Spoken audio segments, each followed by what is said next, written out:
मुलांनो, आज आपण माणसं आपल्याला कशी खातात यावर चर्चा करणार आहोत. सफरचंद, तू सांग बरं, माणसं आपल्याला धुवून चावून खातात. मॅडम, माणसं मला म्हणतात an apple a day keeps the doctor away. जर मी रोज गेलो तर डॉक्टर बेरोजगार होतील आणि मग तेच मला खायला येतील. मला तर तो माणूस आधी हाताने वाजवून बघतो, जणू काही मी त्याच्या लग्नाचा ढोल आहे, आणि नंतर घरी नेऊन मधूनच कापतो. अरे मला तर पिळून पिळून खातात. काय सांगू तुम्हाला माझी कथा. आणि म्हणे मी फळांचा राजा.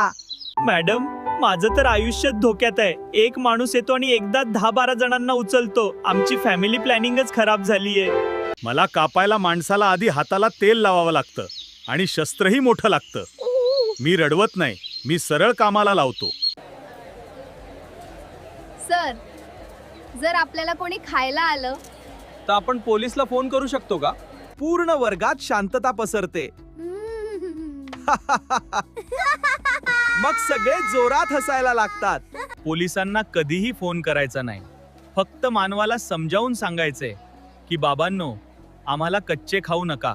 आम्ही फळे आहोत. आमचं कारच गोडवा देणं आहे. मानवाला खाण्यासाठीच निसर्गाने आमची निर्मिती केली आहे.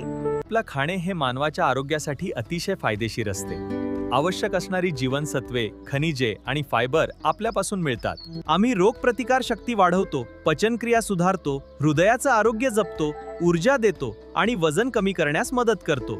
अरे वाह! हो, आपल्याला खाण्याचे बरेच फायदे आहेत. पण खाण्याचे काही नियम आहेत का हो? सकाळी रिकाम्या पोटी खाणे अधिक फायदेशीर, कारण त्यामुळे पोषक तत्वांचे शोषण चांगले होते. नेहमी हंगामी आणि ताजे खाण्यास प्राधान्य द्या. धन्यवाद राजा. आजचा दिवस खूप प्रेरणादायी होता. आपले स्वागत आहे माझ्या प्रिय फळमिनी. आता कामाला जाऊ शकता.